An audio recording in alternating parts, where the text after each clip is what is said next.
Good morning, everyone. How are we all? Yes, good, awesome.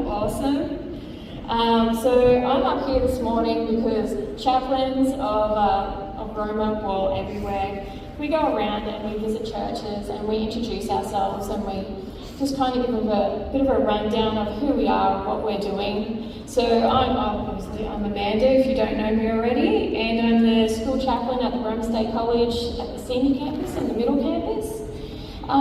Before I go on too long, I would just like to thank everyone who has made donations so far out the back to our One Thing program that Life Church has going on at the moment. So the One Thing program is something that they do 4 times a year, and they find one thing to get behind, and they either make donations or they help fund something that they need to keep continuing and just to support just something in the community. And it's absolutely a blessing this term to be chosen for that One Thing program. So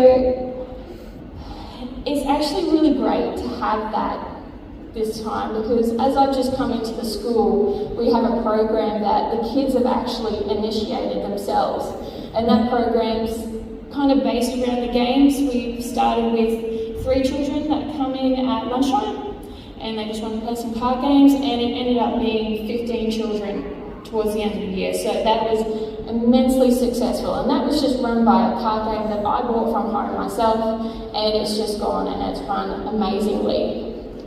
So I also just want to touch on the 17th, we have a chaplaincy dinner, it will be dessert, there will be no savoury, it will all be sweet. I'm sure there'll be gluten-free and lactose-free options as well. If you would like to come by, I think there'll be a bit more information. I know Jenna has a little bit more information on that. So, what is a chaplain? So a chaplain offers social, emotional and spiritual support within the school or within whatever thing that we are involved in or job that we're involved in. So that could be the police, could be the emergency service, anywhere around that.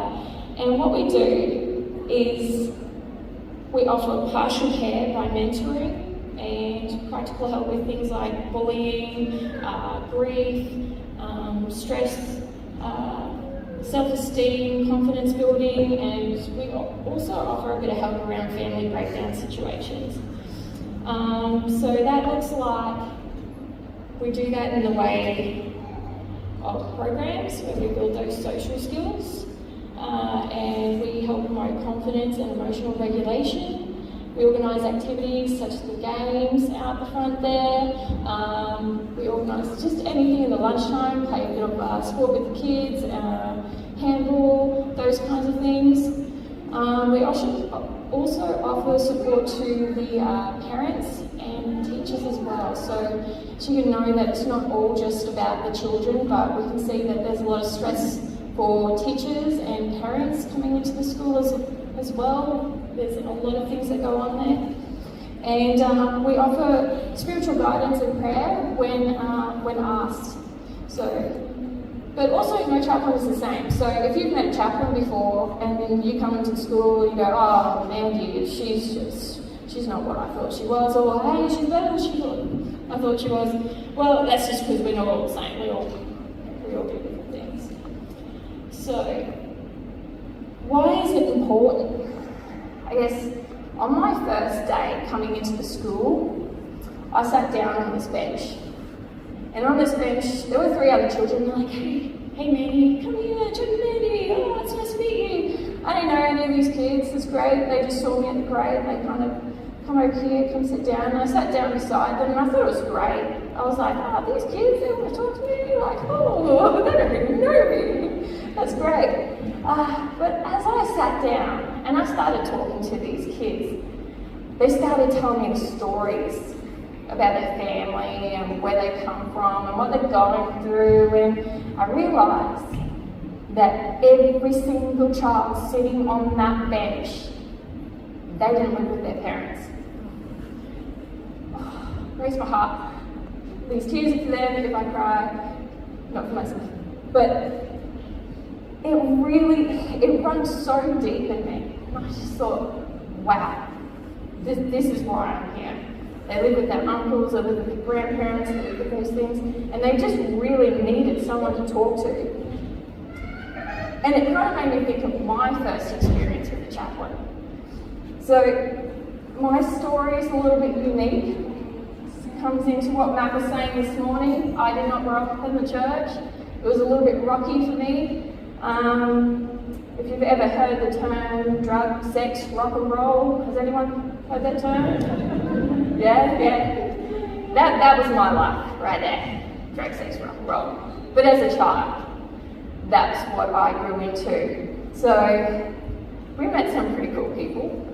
It was really cool. Like sometimes you meet people like Olivia Newton-John, we met Chanel, we met Jimmy Barnes, we met all sorts of cool people, and it was great when we met those people. But there were also times when we met a lot of not so good people. We were put in a lot of not so great situations, and I guess that's the music industry. It either is absolutely uplifting, like our prayer, our praise, our Christian groups, that's fantastic, but sometimes when you're hitting out into the other side of the world, you're going to be involved in a lot of not so great things.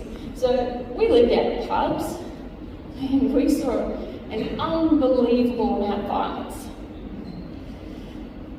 We skipped homes, we were a little bit like gypsies. So I went to about, 11 different schools by the time I was 13 years old, I believe it was. So there was a lot of abuse, there's a lot of drugs, there was a lot of all sorts of stuff going on there. So I guess this comes into my first experience with the chaplain. I was about in grade 8 or 9, so 12, 13, I think that age is. And I was going to Wilson State High School. And I was kind of alerted to that chappy because I was missing school for weeks on end. If they saw that, I guess, I was taking care of my siblings a lot. I would sleep in the park. I just found if my tears come down, it's for that girl, it's not for me, just like you say. But I was getting to the point where I was drinking till I didn't want to wake up, to a point where I didn't want to wake up. So I felt hopeless, and I felt abandoned. And that's what I saw in these children. I was like, wow, they're talking great.